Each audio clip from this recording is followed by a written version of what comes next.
নবীজির চেহারায় লোহার অংশ বিদ্ধ হয়েছে। এই লোহার অংশ যদি বের করতে হয় আবু বকর আর কাউকে দায়িত্ব দিলে হবে না। আরে আবু বকর একটু সরে দাঁড়াও, আমি বিশ্ব নবীজির সামনে যাব। আমি একটু সামনে গিয়ে কিভাবে বের করা যায় এই থিওরি কিন্তু আমার জানা আছে। অযথা আবু উবাইদা ইবনুল জাররাহ সামনে গেলেন, রিওয়ায়াতের ভিতরে আছে সামনে গিয়া অযথা আবু উবাইদা ইবনুল জাররাহ তার সামনের চারটা দাঁত এক জায়গায় একত্রিত করলেন। একত্রিত কইরা আবু উবাইদা চিন্তা করে আমার জান গেলে যাক, আমার প্রাণ গেলে যাক, আমি একবার কেন গো শহীদ যদি 1000 বার হতে হয়, 1000 বার যদি আল্লাহ হায়াত দেয় শহীদ হব, কিন্তু নবীকে দ্বিতীয়বার কষ্ট দেওয়া যাবে না। অথচ আবু উবাইদা এবার বিশ্ব নবীজির কাছে গেলেন, কাছে গিয়া নবীজির সামনে গিয়া চিন্তা করলেন কিভাবে লোহার অংশ বের করে যান। আবু উবাইদা চারটা দাঁত একত্রিত করে এমন জুড়ে কপালের কাছে গিয়া লোহার অংশ দূরে এমন একটা টান মেরেছে, রিওয়ায়াতে আছে আবু উবাইদার চারটা দাঁত শহীদ হয়ে গেছে। আর মুহূর্তের ভিতরে নবীর কপাল থেকে লোহার অংশ বের হয়ে গেছে। চিন্তা করছেন রাসূল তখন দেখে বলেন, আবু উবাইদা তোমার জন্য জান্নাত ওয়াজিব হয়ে গেছে। আবু উবাইদা তুমি বুঝি আমাকে এত ভালোবাসো, এত মহব্বত করো আমার প্রাণের ভাইরা। তাহলে সাহাবীরা বুঝেছে ঈমান কাকে বলা হয়। আমরা শুধু পুরস্কার পেতে চাই, কিন্তু ঈমানের ব্যাপারে আমাদের দুর্বলতার কোনো শেষ নাই। কথা ঠিক কিনা? আল্লাহ রাব্বুল আলামিন তাই সূরা নাহলের ভিতরে বলেন মান আমিলা সালিহা, এই পৃথিবীতে যদি কেউ ভালো কাজ করে মিন যাকারিন আও উনসা, চাই পুরুষ হোক অথবা নারী হোক, শর্ত হচ্ছে একটা, পুরস্কার পাওয়া। আল্লাহ বলেন এই পৃথিবীর মানুষ শোনা, এই পৃথিবীতে যদি কেউ নেক আমল করে ভালো কাজ করে মিন যাকারিন আও উনসা, চাই পুরুষ হোক অথবা নারী হোক, আল্লাহ বলেন নেক আমলের বেলায় আমার কাছে নারী আর পুরুষ কোনো পার্থক্য নেই। এই পৃথিবীতে যদি কেউ ভালো কাজ করে, চাই নারী হোক অথবা পুরুষ হোক, আল্লাহ রাব্বুল আলামিন পরের অংশের ভিতরে বলেন ওয়া হুয়া মুমিনুন, শুধুমাত্র মুমিন হওয়া লাগবে, ঈমানদার হওয়া লাগবে।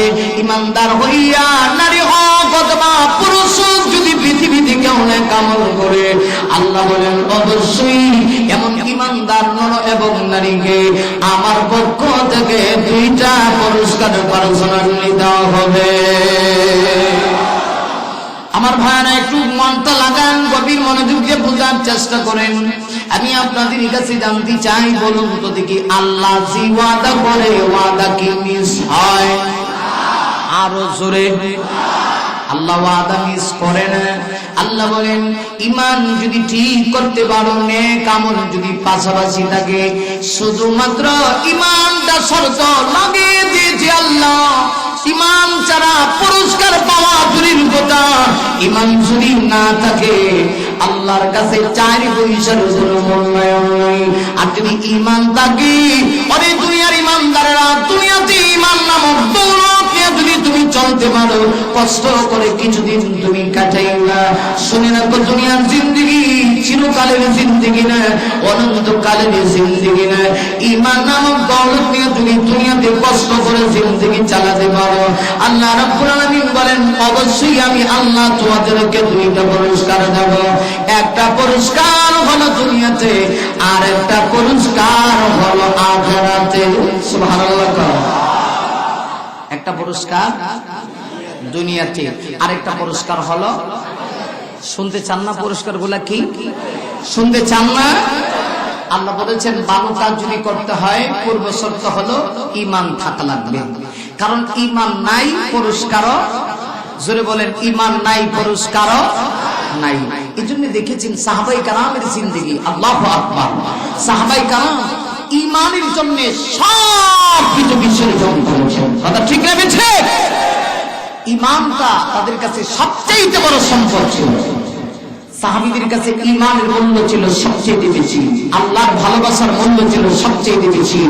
এজন্য তারা পৃথিবীর সবকিছু ছেড়ে দিয়েছেন, ঈমান ছাড়েন নাই, ইসলাম ছাড়েন নাই, নবীকে ছাড়েন নাই। বলুন ঠিক কিনা? তাহলে শর্ত বাইতে গেলে শর্ত হলো ঈমান। ঈমান থাকলে পুরস্কার কয়টা? জোরে বলেন কয়টা? দুইটা পুরস্কার পরে বলি। সত্যজিৎ ঈমান, ঈমানের দাম কত? ঈমানটা যদি কাহারো সঠিক হয়, ঈমানের জন্য যদি কেউ নজরানা পেশ করতে পারে, দুনিয়াতেই জান্নাতের সুঘ্রাণ পায়। সুবহানাল্লাহ। কেমনে বোঝাই? বুখারী শরীফ খোলেন, বুখারী শরীফ খোলেন। আসাহুল কুতুবি বাদা কিতাবিল্লাহ, as-সাহিহুল বুখারী, বুখারী শরীফের দ্বিতীয় খণ্ড খোলেন, কিতাবুল মাগাজির ভিতরে অনেক যুদ্ধের ইতিহাস ইমাম বুখারী এনেছে। সাহাবীদের ঈমান, ঈমানের কারণে দুনিয়াতেই জান্নাতের সুঘ্রাণ কিভাবে পেয়েছেন, একটা एग्जांपल আপনাদেরকে দিতে চাই। আপনারা জানেন ইসলামের ইতিহাসে একটা যুদ্ধ সংঘটিত হয়েছিল, যেই যুদ্ধের নাম ছিল ওয়াহুদের যুদ্ধ। নাম শুনছেন আপনারা? খেয়াল করতে হবে, কথাগুলি খেয়াল করতে হবে। একটা লোক অবশ্য করবেন না। এত সুন্দর পরিবেশ, মাঝে মধ্যে যদি একটু এলোমেলো হয় তাহলে কিন্তু কষ্ট লাগে। যে হাজার হাজার লোক বয়ে রয়েছে, শত শত লোকেরা, একজন দুইজন উঠাবসা করলে মনটা খারাপ হয়ে যায়। বক্তা কথা বলতে পারে না। অনুরোধ, মাহফিলটাকে নষ্ট করবেন না। আমার প্রাণের ভাইরা খেয়াল করেন, ইমাম বুখারী তার কিতাবের মধ্যে লেখে, বদরের যুদ্ধের ঠিক 1 বছর পরে, কথাগুলি দিল দিয়ে শুনতে হবে, তাহলে সামনের কথাগুলি ভালো করে ক্লিয়ার বুঝবেন। বদরের যুদ্ধের ঠিক 1 বছর পরে একটা যুদ্ধ সংঘটিত হয়েছে, এটার নাম হলো ওয়াহুদের যুদ্ধ। বদরের যুদ্ধে মার্কা মারা কিছু কাফের জাহান্নামের টিকিট নিয়ে ওরা দুনিয়া থেকে বিদায় নিয়ে গেছে। যেমন একজনের নাম ছিল আবু জাহাল। আবু জাহালের নাম শুনছেন?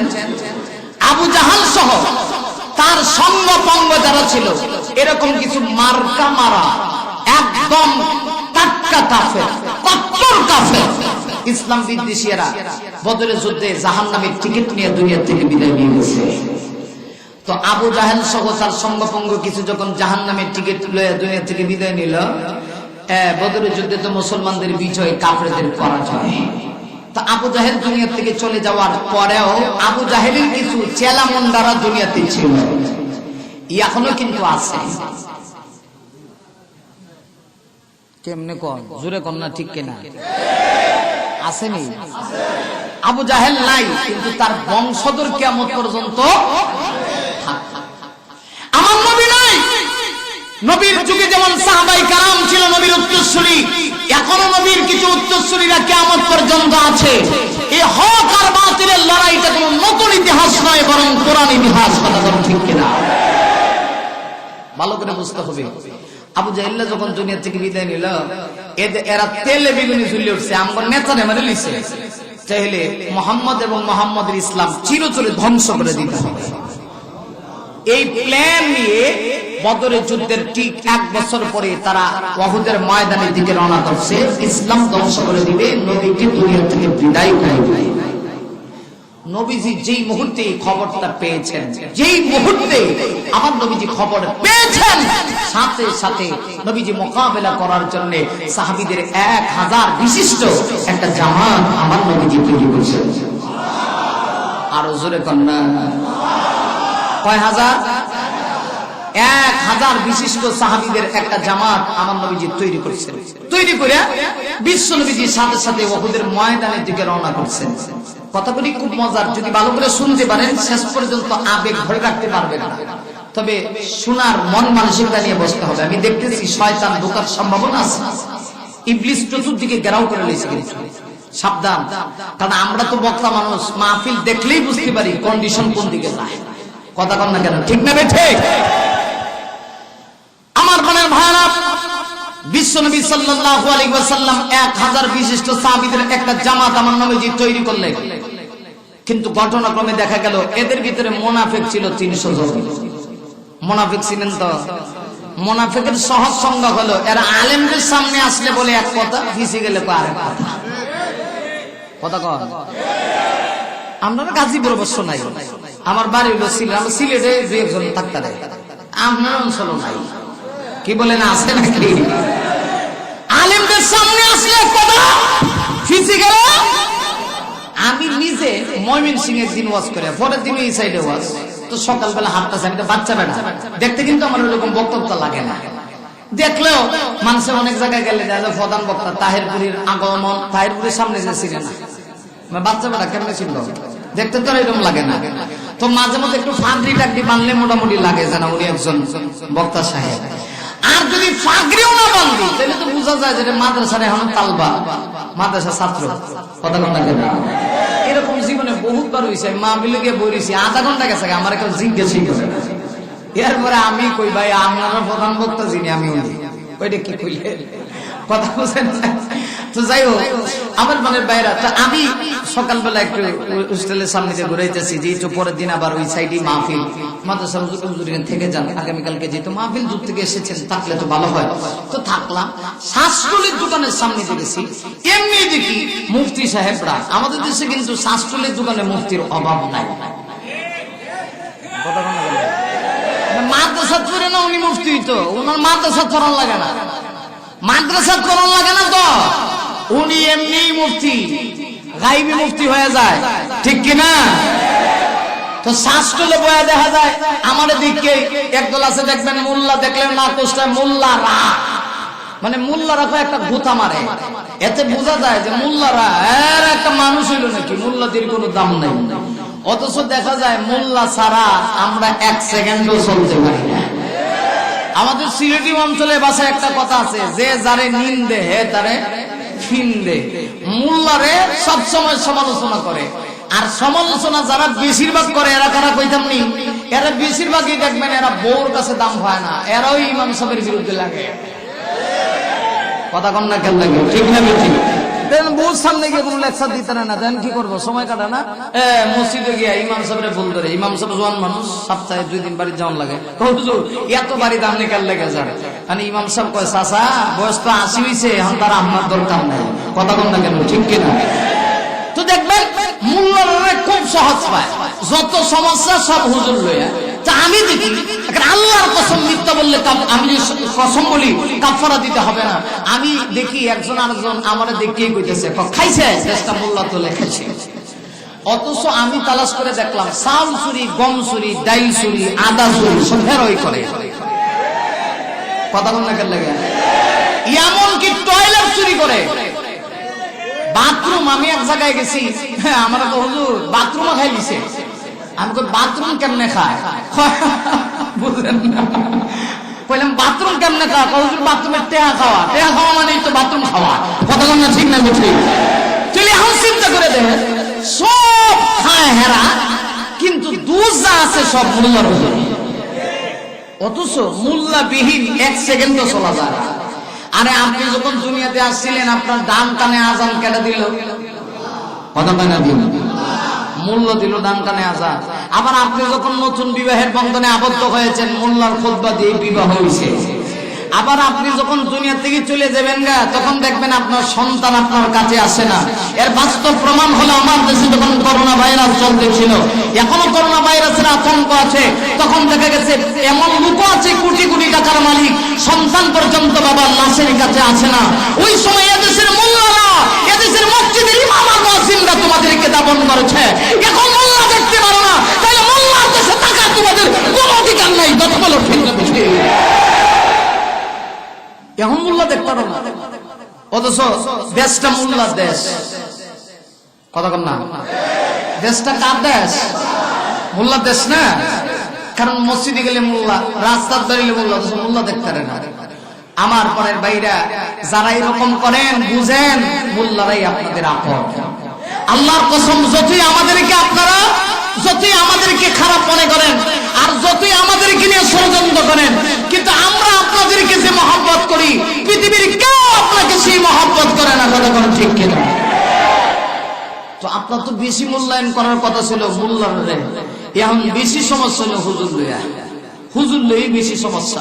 আমার বোনের ভাইরা, আল্লাহ তাদেরকে বোঝার তৌফিক দান করুক, সবাই বলে আমিন। তো কোন কথা জানি কইছিলাম? ওই যে মুনাফেক। মুনাফেক, মুনাফেক কারে কয়? হুজুরের সামনে এলে একটা, ফিসে গেলে আরেক। এটা হলো মুনাফিকের সংজ্ঞা, মানে মুখে একটা মন্তরে আরেক। এটা রাসূলের যুগেও ছিল, আমাদের মুসলমানদের ভিতরে এরকম আছে কিছু। আরে মিয়া, আপনার কাছে ইমানের দাম তো সবচেয়ে বেশি হওয়ার কথা, কারণ ইমান চান নাই আল্লাহর কাছে তার কোনো দাম। খেয়াল করেন, নবীজি 1000 বিশিষ্ট কাফেলা নিয়ে রওনা করছেন, 300 জন ছিল মুনাফিক।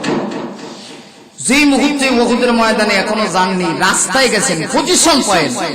এমনিতেই মুসলমানদের চরম এবং পরম পর্যায়ের দুশমন দুইটা দল, একটার নাম ইহুদি আর একটার নাম খ্রিস্টান। একটার নাম ইহুদি আর একটা বলবেন হুজুর এটা কি কইলেন, কই থেকে কইলেন?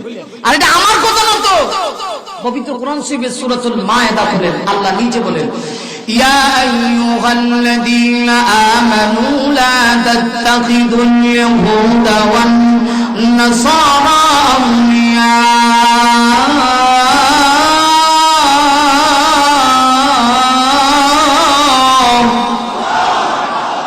এটা কি আমি বানাইছি?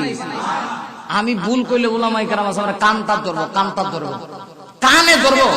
আল্লাহ কোরআন শরীফ ডাইরেক্ট বলতেছি, আল্লাহ কোরআন শরীফ বলছেন, ইয়া আইয়ুহাল্লাযীনা আমানু, হে বিশ্ববাসী মুমিনগণ, ঈমানদারেরা, লা তাত্তাখিযুল ইয়াহুদা ওয়ান নাসারা আউলিয়া, দুই জাতির সঙ্গে তোমাদের কোনো বন্ধুত্ব হতে পারে না, একটা হলো ইহুদি আর একটা হলো নাসারা। কেন কেন এই কেন বুঝেন? এগুলি বললে তো আপনারা খারাপ পান। আল্লাহ তো জানায় দিয়েছে, আরে কোরআনে আল্লাহ বলেছেন আর হাদিসে স্পষ্ট আছে, আমার নবীজি বলেছেন, আল কুফরু মিল্লাতুন ওয়াহিদা, গোটা পৃথিবীর সকল কুফার শক্তি এক। আজকের গোটা পৃথিবীর দিকে যদি লক্ষ্য করি তাহলে দেখতে পারবো আজ যেন গোটা পৃথিবীর সকল বাতিল আর বেঈমান গড়ি, নাস্তিক আর মুরতাদ গড়ি এক হয়ে গেছে। ওদের টার্গেট বা মিশন একটাই, মুসলমানকে চিরতরে দুনিয়া থেকে উৎখাত করে দেওয়া। কথা বলেন ঠিক না? কিন্তু যত গুতাগুতি আছে সব আমরা মাঝে, এক মুসলমান আর মুসলমানকে দেখতে পারে না। কথা বলেন না কেন? একজন মুসলমান আর একজন মুসলমানকে দেখতে পারে না। আমি বলবো এখন সময় এসেছে ঐক্যবদ্ধ হওয়া। আল্লাহ তো আজ থেকে 1500 বছর পূর্বে স্পষ্ট ভাষায় জানিয়ে দিয়েছেন, দুই জাতির সঙ্গে তোমাদের কোনো বন্ধুত্ব হতে পারে না, একটা ইহুদি আর একটা নাসারা। এরপর আল্লাহ বলেন, বাদুহুম আউলিয়াউ বাদ, এরা একে অপরের বন্ধু, এরা একে অপরের বন্ধু। এরপরেও যদি তোমার বিশ্বাস না হয়, তোমার বুঝে না আসে, আল্লাহ বলেন, ওমাইয়াতাবাল্লাহুম মিনহুম ফাইন্নাহু মিনহুম, এরপরেও যদি তোমরা তাদের অনুসরণ করো তাহলে তোমরা তাদের অন্তর্ভুক্ত। আমার মনের ভাইরা, আজকে মুসলমানের কৃষ্টি কালচার, মুসলমানের আদর্শ, মুসলমানের নীতি, মুসলমানের তাহজিব, মুসলমানের তামাদ্দুন সবকিছু যেন ইহুদি নাসারাদের পাচার করা। কথা কোন ঠিক না ঠিক? একটা মুসলমানের নাম শুনলে বুঝাই যায় না যে হে মুসলমান না হিন্দু না খ্রিস্টান, বুঝার কোনো কুদরত নেই। আমরা স্পষ্ট কথা, আমার এই সোনার বাংলাদেশে সম্প্রীতির একটা দেশ, আমরা সবাই মিলেমিশে থাকতে চাই, ঠিক কিনা বলেন? আল্লাহর কসম, আমরা এই যে চাই না সংঘাতে যেতে চাই না, আমরা সবাই মিলেমিশে থাকবো, কিন্তু আমরা কোরআন সুন্নাহকে ফলো করব। আমরা মুসলমান, মনে রাখতে হবে আমাদের ঈমানের দাম সবচেয়ে। খেয়াল করেন, মজার একটা আলোচনা আসতেছে। মুনাফিকেরা রাস্তায় যখন গেছে, ইহুদি আর খ্রিস্টানেরা কানে কানে কি যেন ঢুকায় দিছে, কান ভরা। কি ভরা? ভাই একটু যদি না উঠেন একটু ভালো ভালো, একজন একজন উঠছেন না, প্রয়োজন হলে যান না, নাহলে উঠছেন না, তাহলে ওয়াজের মেজাজ নষ্ট হয়। মুনাফিকেরা, মুনাফিকদের কানের ভিতরে ইহুদি এবং খ্রিস্টানেরা কি যেন কান ভরা ঢুকায় দিছে। যখন ঢুকায় দিছে, এখন ওই যে স্মরণ আছে আপনাদের, 1000-এর ভিতরে কয়শো জন জানি? 300 জন। এখন আর এরা সামনের দিকে যাইতে রাজি হয় না। এরা বলতেছে, ইয়া রাসূলুল্লাহ, সামনে গিয়ে আমরা কি করব? না জানি মুসলমানদের জন্য কঠিন কোন মুসিবত অপেক্ষা করতেছে। নবীজি তো বুঝতে লাইছেন এর ভিতর খারাপ। আল্লাহ রাসূল বলেন, ঠিক আছে তোমরা চলে যাও, মাইনাস মাইনাস তোমরা চলে যাও। কারণ কিছু মানুষ যদি ইসলাম থেকে চলেও যায়, এতে কি ইসলামের কোনো সমস্যা আছে? আপনি যদি ইসলামের দিকে পৃষ্ঠতা দেখান, আপনি যদি ইসলামের বিরুদ্ধে কথা বলেন, সমস্যা তো আপনার। ফেরাউন আল্লাহর বিরুদ্ধে কথা বলেছিল, কিন্তু জীবনের শেষ পরিণতি ভালো হয় নাই, ঠিক না বেঠে? নামরুদ, আরে বর্তমান যারা ইসলামের বিরুদ্ধে কথা কয়, আমেরিকার ডোনাল্ড ট্রাম্প, এরা তো ফাঁতি নেতা। ফেরাউন আর নমরুদের কাছে তারা ফাঁতি নেতা। কথা কন না কেন? নমরুদের মতো বেড়ারে আল্লাহ কেমনে ধ্বংস করছে? আল্লাহ তো বেশি লাগতো না, বেশি লাগতো না, বেশি লাগতো না, একটা ল্যাংড়া মশা, একটা ল্যাংড়া মশা, তাও ভালো না। আল্লাহ যখন ধরে, মনে রাখবেন, আল্লাহ চার দেয় ছেড়ে দেয় না। আল্লাহ চার দেয়। আল্লাহ কয়, বসি তো আমার হাতে, বসি আমার হাতে রাখছি তো। একটা বাচ্চা যখন গুলটি উড়ায়, কি কয়? নাডাই নাডাই। আমার মা, আবার আল্লাহ নবী, বিশ্ব নবী, রহমান খাঁটি 700 ঈমানদার সাহাবীদেরকে নিয়ে আমার নবীজি সেই দিন উহুদের প্রান্তর পর্যন্ত পৌঁছে গেলেন। আমার ভাইরা লক্ষ কোটি দ্বিগুণ সেই দিন বিশ্ব নবীজি উহুদের ময়দানে গেলেন। ইমাম বুখারী লেখে সেই দিন আমার নবীজি জিহাদের ময়দানের সেনাপতি নবী আমার সেই দিন নিজের মাথায় একটা লোহার টুপি আমার নবী পরিধান করলেন। লোহার টুপি পরিধান করে সাহাবায়ে কেরামদের স্থান আমার নবীজি নির্ধারিত করে দিলেন। কে কোথায় থেকে যুদ্ধের ময়দানে জিহাদের ভূমিকা পালন করবে এইভাবে করে আমার নবীজি স্থান নির্ধারণ করে দিলেন। আর 700 জন খাঁটি ঈমানদার সাহাবীদের ভিতরে 50 জন তীরন্দাজ সাহাবীকে আমার নবীজি আলাদা করলেন। যারা তীর ধনুক চালাইতে পারে, তীর আর বল্লম সম্পর্কে অভিজ্ঞতা রাখে, জিহাদের ময়দানে তাদের ভূমিকা সবচেয়ে বেশি।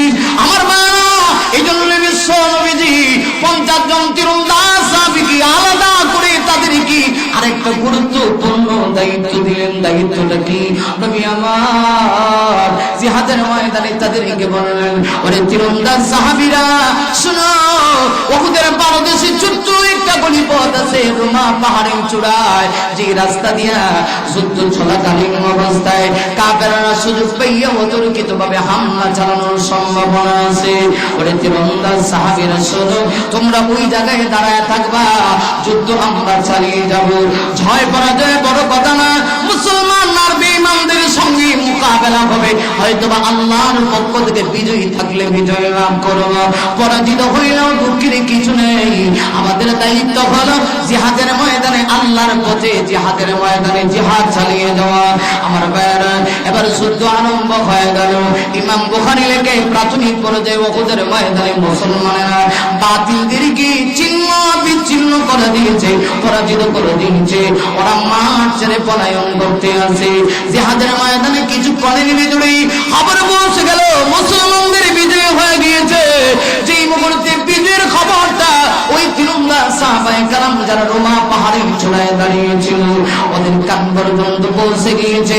এমনিতেই তারা চিন্তা করলো, আমরা আর এই জায়গায় দাঁড়াই পাহারা দাঁড়িয়ে কি দরকার? মুসলমানরা যেহেতু বিজয় হয়ে গেছে, গনিমতের মাল তারা যারা মাঠে আছে এরা নিবে, আমরা কিডন্যাপ গনিমতের মাল অর্জন করার জন্য তারা মুহূর্তের ভিতরে ওই স্থান ছেড়ে দিল।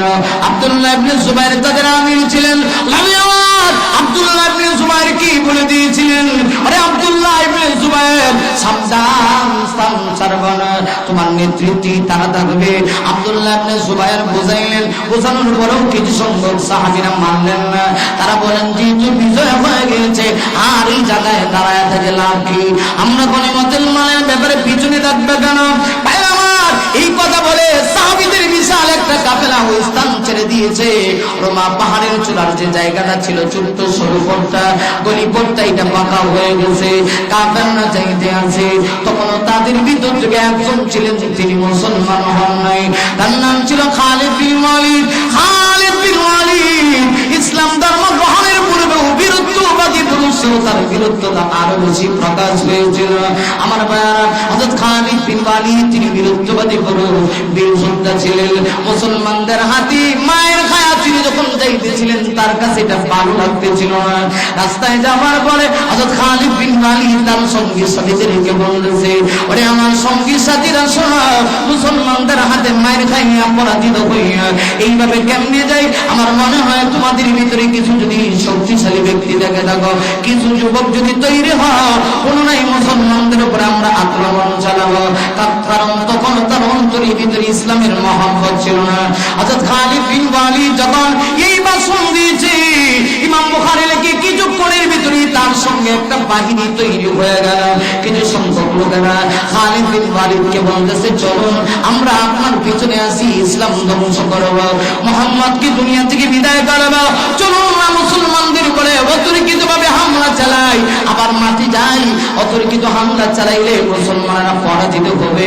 হযরত খালিদ বিন ওয়ালিদের সঙ্গে কিছু সংখ্যক যুবকেরা আবার উহুদের ময়দানে দিকে রওনা হইল। তারা যে রাস্তা দিয়ে ঢুকবে ওই যে রুমা পাহাড়ের চূড়া, নবীজি তো আগেই 50 জন তীরন্দাজ সাহাবীকে দায়িত্ব দিয়েছিলেন, ওরা রাস্তা ছেড়ে দিয়েছে, মাঠ ক্লিয়ার, ফাঁকা যখন হয়ে গেছে রাস্তা, এমনিতেই তারা জিহাদের ময়দানে ঢুকে গেল। উহুদের ময়দানে ঢুকে কাফেরদের চিন্তা ভাবনা, মুহাম্মদ ইবনে আব্দুল্লাহ কোথায়? আব্দুল্লাহ বলা মুহাম্মদকে তালাশ করো, কারণ মুহাম্মদকে যদি দুনিয়া থেকে বিদায় করে দিতে পারি আমাদের মিশন বাস্তবায়ন হয়ে যাবে। জিহাদের ময়দানে আমার নবীকে তালাশ করতে আছে, নবী কোথায়? হঠাৎ করে দৌড়ে গিয়ে দেখে বিশ্ব নবীজি জিহাদের ময়দানে এক জায়গায় দাঁড়ায় আছে। নবীজি জায়গায় দাঁড়ায় আছে, নবীর ডানে বামে সামনে পিছনে 1-2 জন সাহাবী নয় 10 জন সাহাবী আমার নবীকে ঘেরাও করে রেখেছে। মনে হয় যেন প্রত্যেক সাহাবীরা নবীর সামনে ডাল হয়ে দাঁড়ায় আছে। এদের ভিতর থেকে প্রধান যিনি ছিলেন তার নাম ছিল হযরত আবু তালহা রাদিয়াল্লাহু আনহু। আবু তালহার সঙ্গে আরো 9 জন সাহাবী চতুর্দিকে আমার নবীকে ঘেরাও করে রেখেছে।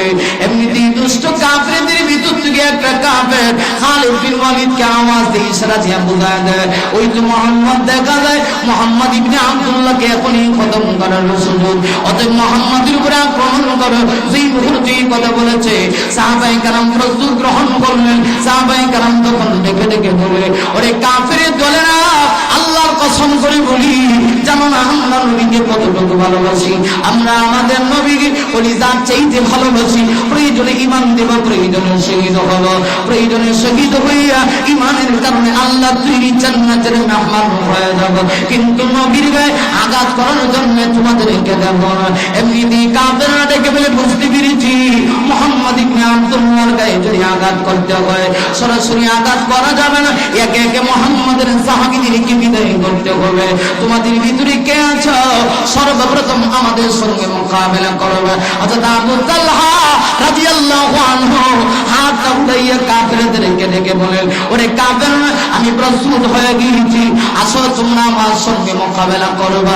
যত তীর মারার আমাকে মারো, যত বল্লম দেওয়ার আমাকে বল্লম দিয়ে আঘাত করো, কারণ আমি আমার নাকের ভিতরে জান্নাতের সুঘ্রাণ পাইতেছি। আরে কাফেররা, যত মারার আমাকে মারো, মারতে মারতে আমাকে শহীদ করে বিদায় করে দাও, কিন্তু ঈমান ছাড়বো না, কারণ ঈমান যদি ছেড়ে দিই পরকালে আল্লাহর দরবারে দাঁড়াতে পারবো। সেই মুহূর্তে আবু তালহা এই কথা বলেছে, বুখারীর বর্ণনায় আছে হযরত তালহাকে উদ্দেশ্য করে বেঈমান কাফেররা চতুর্দিক দিয়ে একের পর এক তীর আর বল্লমের আঘাত চলতে শুরু করে দিল। একটা দুইটা আঘাত না, হযরত তালহা রাদিয়াল্লাহু আনহুর গায়ে 82টা আঘাত বিদ্ধ হয়ে গেল। চেহারাটা চাউলির মতো হয়ে গেছে, এমন কোন জায়গা নাই যেখানে আঘাত বিদ্ধ হয় নাই। হযরত তালহা তখন সাহাবীদেরকে ডেকে বলে, ও নবীর সাহাবীরা, আমি জানি না আর কতক্ষণ বেঁচে থাকবো, কিন্তু আমার নাকের ভিতরে জান্নাতের সুঘ্রাণ আসতেছে, আমি চলে যাব, কিন্তু তোমাদের কাছে নবীকে আমানত দিয়ে গেলাম, নবীর গায়ে যেন তোমরা থাকা অবস্থায় একটা ফুলের ছিটা দিতে না পারে। হযরত তালহা শহীদ হয়ে গেলেন। একে একে 7 জন সাহাবী শহীদ হয়ে গেল। 8 জন সাহাবী শহীদ হওয়ার পরে শুধুমাত্র 2 জন সাহাবী বেঁচে রইলেন। একজন সাহাবীর নাম আবু দুজানা, আরেকজন সাহাবীর নাম হযরত কাতাদা। আবু দুজানা নবীর সামনে দাঁড়ানো, আর কাতাদা রাদিয়াল্লাহু তাআলা নবীর পিছনে দাঁড়ানো। একবার আবু দুজানা সামনে যায়, একবার কাতাদা পিছে যায়, এইভাবে করে সামনে চলে আসলেন হযরত কাতাদা।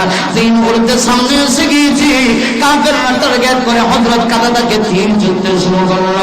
বৃষ্টির ন্যায় যখন তীর নিক্ষেপ করে, হযরত কাতাদার চোখের ভিতরে বিষাক্ত 2টা তীর ঢুকে গেল।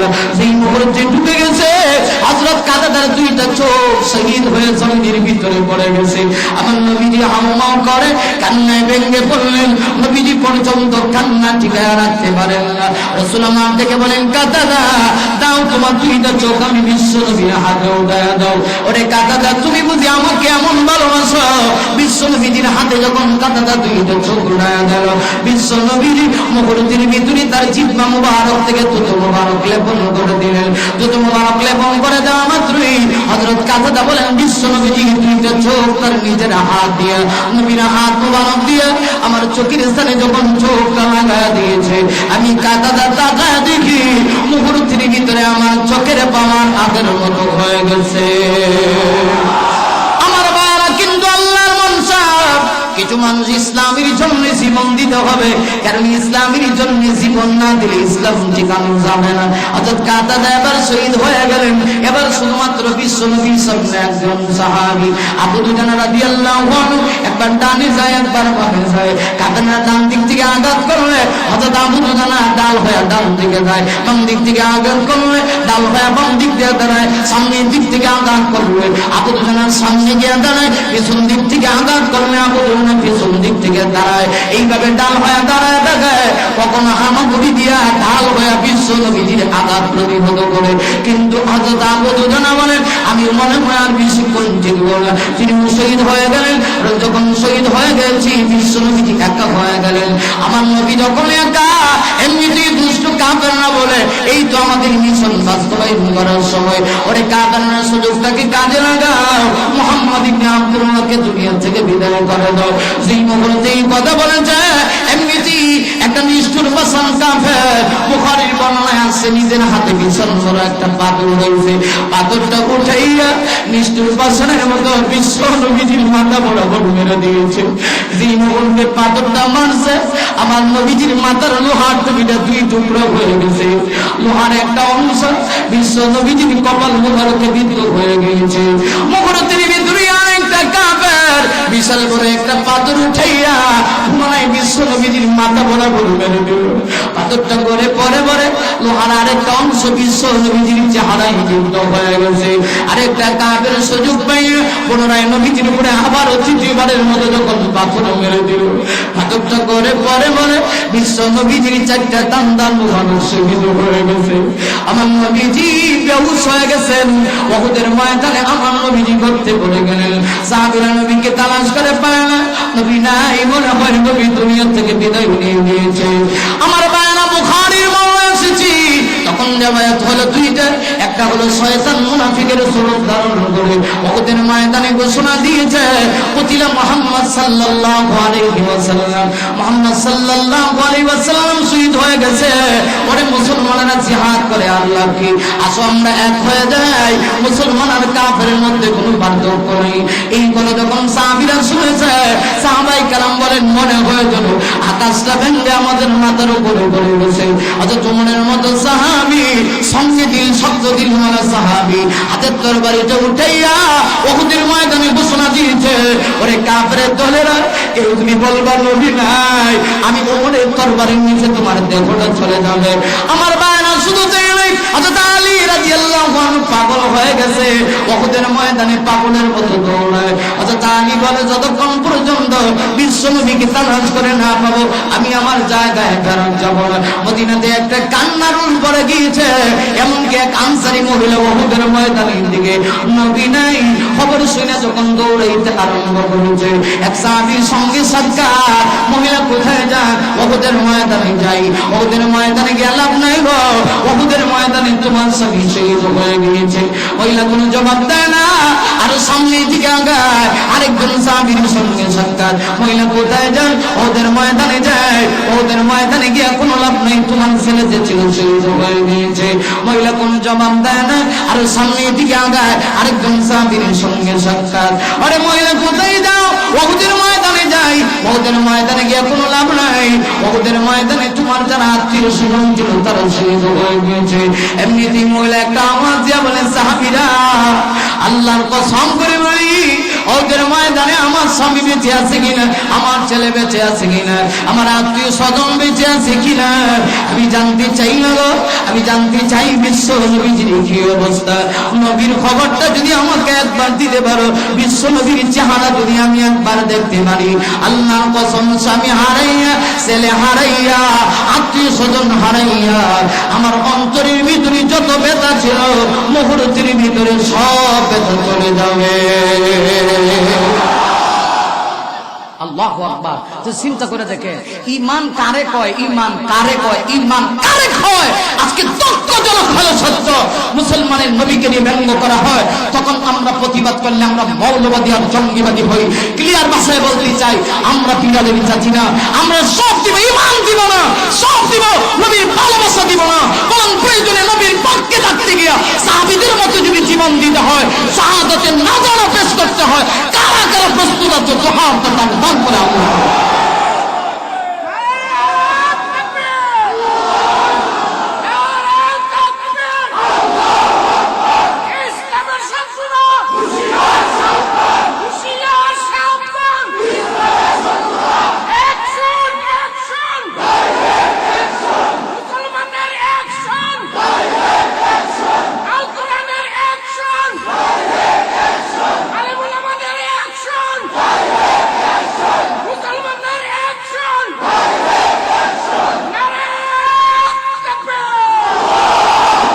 মাশাআল্লাহ, এই যে তাকবীর দিয়েছেন এটা শাহজালাল চেতনার তাকবীর, কথা কোন ঠিক না বেঠিক? আরো জোরে বলেন। এই তাকবীর দিলে নাস্তিকরা ভয় পাওয়ার কথা কিনা বলেন, ভয় পাওয়ার কথা কিনা? ছুটিয়াই শাহজালালের নির্ভীক সৈনিকেরা খতম করো গোবিন্দের চালা যা মনরা গোনা, ঠিক না? ছুটিয়াই শাহজালালের নির্ভীক সৈনিকেরা খতম করো গোবিন্দের চালা যা মনরা গোনা। ছুটিয়াই শাহজালালের নির্ভীক সৈনিকেরা খতম করো গোবিন্দের চালা যা মনরা গোনা। ওলিদের ভূমিতে বিপ্লবেরই মশাল জ্বালা, ওলিদের ভূমিতে বিপ্লবেরই মশাল জ্বালা। ছুটিয়াই শাহজালালের নির্ভীক সৈনিকেরা খতম করো গোবিন্দের চালা যা মনরা গোনা। মারহাবা কোন? শাহজালালের বিদ্যাপীঠে আসি যারা বাবু বংশাদীপ, শাহজালালের বিদ্যাপীঠে আসি যারা বাবু বংশাদীপ, তাকবীরের ধ্বনিতে ওদের পিঠে আগুন জ্বালা। ছুটিয়াই শাহজালালের নির্ভীক সৈনিকেরা খতম করো গোবিন্দের চালা যা মনরা গোনা। লিল্লাহ তাকবীর। আমার ভাইরা, হযরত আলীর কথা বলছিলাম। আলী রাদিয়াল্লাহু আনহু বলে, নবীকে যতক্ষণ পর্যন্ত না পাবো আমি আমার স্থান ছাড়বো না। সুবহানাল্লাহ বলবেন না? আর জোরে কন্যা সুবহানাল্লাহ। আমার ভাইরা, মাহফিলটার একটা পরিবেশ ফিরে আসছে, আল্লাহু আকবার বলেন। এই পিছিয়ে উঠিস না আমার ফোনের ভাইরা। এবার খেয়াল করেন, সাহাবীরা নবীকে তালাশ করছে। আলী বলেন, হঠাৎ করে তাকায় দেখি নবীর চেহারাটা উহুদের ময়দানে একটা গর্তের ভিতরে ভেসে উঠতেছে। সুবহানাল্লাহ। শরণ আছে না? হযরত আলী রাদিয়াল্লাহু আনহু দৌড় হয়ে গেলেন, গিয়ে দেখেন বিশ্বনবীজির একটু হুঁশ ফিরে আসছে, উহুদের ময়দানে গর্তে পড়ে রয়েছে। হযরত আলী গিয়ে বলে, ইয়া রাসূলুল্লাহ, এই জমিনওয়ালার অবস্থা কেমন হতে পারে যে জমিনের মানুষগুলি তাদের পয়গম্বরকে মাইরা রক্তাক্ত করেছে? আমার রাসূল তখন বলছিলেন, আমার রাসূল তখন বলেছিলেন, হে আলী সাবধান, আমার উম্মতকে তুমি বদদুয়া দিও না, আমার উম্মতকে বদদুয়া দিও না। এই উম্মতকে যদি তুমি বদদুয়া দাও তাহলে উম্মত বঞ্চিত হয়ে যাবে। আমরা হইলাম সেই নবী আদর্শের উম্মত, উলামায়ে কেরাম, ঠিক কিনা বলেন? এজন্য তোমরা আমাদেরকে গালি দাও, আমরা তোমাদের জন্য দোয়া করি। আমাদেরকে বলে কল্লা উড়াই দিব, আমরা পাকিস্তান উড়াই দিব, কথা বুঝেন না? এরপরও আমরা ধৈর্য ধরি, কারণ নবীর চরিত্রের টাচ আমাদের গায়ে লাগছে, ঠিক না? ঠিক বলি না কেন? নবীজি বলেন নাই, আল্লাহ রাসূল দেখেন। কিন্তু আমাদের দেওয়াল যদি ফিটে টেকে যায় তাহলে কিন্তু অবস্থা, কথা বলেন না কেন? মুসলমান এমনি দুর্বল। দেখবেন যে লোকটার রাগ নাই, আপনি মারেন কামায় না, ধরেন কামায় না, কিন্তু যদি রাগ উঠতে জায়গা তাহলে দেখবেন কিন্তু দুই সাইডটা লয়া ভরে জায়গা, কথা কন না, ঠিক কিনা? বাঘের লেজ দিয়ে কান খাওয়া যায়। আমি কান যদি চুলকাইতে হয় কটন আছে, কটন দিয়ে খাওয়া যায়, কারণ বাঘের লেজ দিয়ে কান খাওয়া যাইলে অবস্থা ভয়াবহ। হযরত আলী, ইয়া রাসূলুল্লাহ, ঠিক আছে এখন কি করা? দেখেন ঠিক সেই সময়ে রাসূল বলতেছেন, আলী আমাকে একটু ধারানোর সুযোগ করে দাও। হযরত আলীর কাঁধে ভর করে বিশ্বনবীকে দাঁড়াইছেন। সুবহানাল্লাহ। নবীজি আমার যখন দাঁড়াইছেন, সাহাবায়ে কেরাম খবর পাইছে নবীজি এখনো দুনিয়াতে বেঁচে আছেন। সাহাবীরা এত খুশি হয়েছে, মনে হয় যেন প্রত্যেক সাহাবীদেরকে আল্লাহ একটা নতুন জীবন উপহার দিয়েছে। এবার খেয়াল করেন, কিন্তু রাসূলের অবস্থা তো এমন যে বিশ্ব নবীজির চেহারা থেকে 3 জায়গা থেকে রক্ত পড়তেছে। কপাল থেকে রক্ত বের হচ্ছে, কপাল থেকে রক্ত বের হচ্ছে, চেহারা দিয়ে রক্ত বের হচ্ছে, 4টা দাম মোবারক শহীদ হয়েছে, ওই দিক দিয়ে রক্ত বের হয়েছে। এখন যদি রক্ত পড়া বন্ধ না করা যায় তাহলে তো নবীকে বাঁচানো যাবে না। এখন এই রক্ত পড়া কে বন্ধ করবে? হযরত আবু বকর সিদ্দিক, রাসূল দুনিয়াতে বেঁচে আছেন, খবর পায় যখন সামনে আসছেন, আবু বকর সিদ্দিক কত নরম সাহাবী, কত নরম সাহাবী, যার সিফত আল্লাহর রাসূল বলেছেন আরহামু উম্মতি বি উম্মতি আবু বকর। আবু বকর হচ্ছে আমার উম্মতের ভিতরে রহম দিল বলা। হযরত আবু বকর সিদ্দিক রাসূলের সামনে এসেছে, আয়েশা একেবারে বিকট আওয়াজ দিয়ে কান্নায় ভেঙে পড়ছে, ডেকে বলে আল্লাহ আল্লাহ, যেই নবীর গায়ে মশা মাছি মশা হারাম, এই নবীকে বুঝি কাফেররা এমন মাইর দিল। হযরত আবু বকর সিদ্দিক চিন্তা করতেছে এই লোহার অংশটা কিভাবে বের করা যায়, চেহারা থেকে লোহার অংশ কিভাবে বের করা যায়, কারণ যদি লোহার অংশ বের না করা হয় নবীজি রক্ত শূন্য হয়ে দুনিয়া থেকে বিদায় নিলেন। তো এইটার ব্যাপারে তো একটু শক্তি থাকতে হবে, বা এটার ব্যাপারে লোহা বের করার ক্ষমতা থাকতে হবে, অভ্যস্ততা থাকতে হবে। হযরত আবু বকর যখন চিন্তা করে, এমনিতেই তাফসীরে কিতাবে লেখে পিছন দিক থেকে একজন সাহাবী আওয়াজ দেয়, সুবহানাল্লাহ, বাড়ি দিয়ে কই, এই সাহাবীর নাম কি জানেন? রাওয়ায়াত আসছে ওই সাহাবীর নাম হলো হযরত আবু উবাইদা ইবনুল জাররাহ। নবীজি জান্নাতের সুসংবাদ দুনিয়াতে 10 জন সাহাবীকে দিয়ে গেছে। আবু বকর ফিল জান্নাহ, ওমর ফিল জান্নাহ, উসমান ফিল জান্নাহ, আলী ফিল জান্নাহ, তালহা ফিল জান্নাহ, জুবায়ের ফিল জান্নাহ, আবু উবাইদা ইবনুল জাররাহ ফিল জান্নাহ। সুবহানাল্লাহ। যিনি যিনি যিনি যিনি তার দাদার নামে পরিচিত ছিলেন। ইতিহাসে একজন ব্যক্তি পৃথিবীর সকল মানুষ বাবার নামে পরিচিত হয়, আর তিনি দাদার নামে। প্রশ্ন হলো তার বাপের গেল কই, বাপের নাম গেল কই? মুফাসসিরগণ লিখেছে তার বাপ ছিল নবীর দুশমন, অবশেষে তিনি তার বাপকে হত্যা করেছেন, হত্যা করেছেন বদরের প্রান্তরে, তার বাপকে নবীর জন্য হত্যা করেছেন। এজন্য আল্লাহ পাক কিয়ামত পর্যন্ত জাতির মানুষ যেন তার কথা স্মরণ রাখে, তার বাপের নাম কাটটা আবু উবাইদা ইবনে আব্দুল্লাহ, আব্দুল্লাহর পোলা ছিল, কিন্তু আব্দুল্লাহ শব্দটা কাটটা দাদার নাম ছিল জাররা, আল্লাহ জাররা নামে পরিচিত করে দিয়েছেন।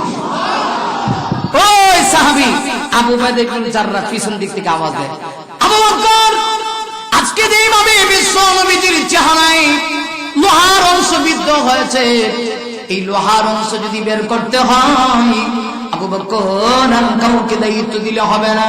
আরে আবু বকর একটু সরে দাঁড়াও, আমি বিশ্ব নবীজির সামনে যাব, আমি একটু সামনে গিয়ে কিভাবে বের করা যায় এই থিওরি কিন্তু আমার জানা আছে। হযরত আবু উবাইদা ইবনে জাররাহ সামনে গেলেন, রিওয়ায়াতের ভিতরে আছে সামনে গিয়া হযরত আবু উবাইদা ইবনে জাররাহ তার সামনের 4টা দাঁত এক জায়গায় একত্রিত করলেন। একত্রিত কইরা আবু উবাইদা চিন্তা করে আমার জান গেলে যাক, আমার প্রাণ গেলে যাক, আমি একবার কেন গো, শহীদ যদি 1000 বার হতে হয়, 1000 বার যদি আল্লাহ হায়াত দেয় শহীদ হব, কিন্তু নবীকে দ্বিতীয়বার কষ্ট দেওয়া যাবে না। হযরত আবু উবাইদা এবার বিশ্ব নবীজির কাছে গেলেন, কাছে গিয়া নবীজির সামনে গিয়া চিন্তা করলেন কিভাবে লোহার অংশ বের করে যান। আবু উবাইদা 4টা দাঁত একত্রিত করে এমন জোরে কপালের কাছে গিয়া লোহার অংশ দূরে এমন একটা টান মেরেছে, রিওয়ায়াতে আছে আবু উবাইদার 4টা দাঁত শহীদ হয়ে গেছে, আর মুহূর্তের ভিতরে নবীর কপাল থেকে লোহার অংশ বের হয়ে গেছে। চিন্তা করছেন রাসূল তখন দেখে বলেন, আবু উবাইদা তোমার জন্য জান্নাত ওয়াজিব হয়ে গেছে। আবু উবাইদা তুমি বুঝি আমাকে এত ভালোবাসো, এত মহব্বত করো আমার প্রাণের ভাইরা। তাহলে সাহাবীরা বুঝেছে ঈমান কাকে বলা হয়। আমরা শুধু পুরস্কার পেতে চাই, কিন্তু ঈমানের ব্যাপারে আমাদের দুর্বলতার কোনো শেষ নাই। কথা ঠিক কিনা? আল্লাহ রাব্বুল আলামিন, আল্লাহ রাব্বুল আলামিন তাই সূরা নাহলের ভিতরে বলেন মান আমিলা সালিহা, এই পৃথিবীতে যদি কেউ ভালো কাজ করে মিন যাকারিন আও উনসা, চাই পুরুষ হোক অথবা নারী হোক, শর্ত হচ্ছে একটা, পুরস্কার পায় না